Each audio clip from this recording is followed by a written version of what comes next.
هذه الانتخابات البرلمانية بفكر وإدارة وهوية شبابية، غير طامعين في مناصب، دافعين وداعمين لشخصيات صاحبة كفاءة وخبرة تتحمل المسؤولية في برلمان قادم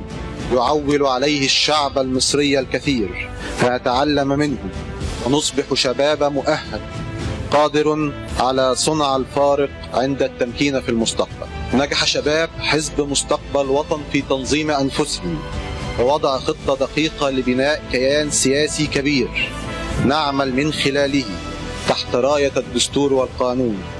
وصلنا اليوم إلى أول حزب شبابي في تاريخ مصر، 120,000 شاب تنظيمي، 100 مقر في جميع محافظات مصر، وعدد مرشحين ما يقرب من ربع مقاعد مجلس النواب. يرى الحزب أن التعليم هو الركيزة الأساسية للنهوض بالدولة،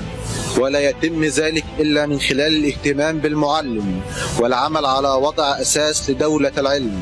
وضع مناهج حديثة تتماشى مع تطورات العصر، تغيير نظام القبول بالجامعات، وضع قانون لتنظيم الجامعات قائما على العدل والتطور، تعليما فنيا نعول عليه في أنه سيكون حجر الأساس لنهضة زراعية وصناعية تحقق طفرة في الاقتصاد المصري، وأنه سيكون له دورا كبير في القضاء على البطالة، بالإضافة إلى مشروع يعتمد على التنمية بالمشاركة ويهدف للوصول إلى الارتقاء بمستوى المواطن من خلال معايير لجودة الحياة ليصل إلى المدن والأحياء والمراكز والقرى والنجوع، إلى جانب برنامج يهدف إلى تطوير الزراعة وإنشاء مشروعا للثروة السمكية. كما نضع لأنفسنا مشروعا قوميا لتأهيل الشباب عن طريق تدشين أكاديمية مستقبل وطن للتأهيل،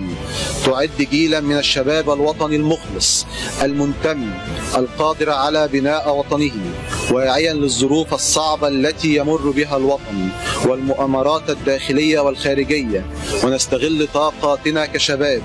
ونواجه مخاطر الفكر التكفيري والتطرف الذي ينتشر بيننا، فنكون قادرين على دحره نهائيا في المستقبل القريب.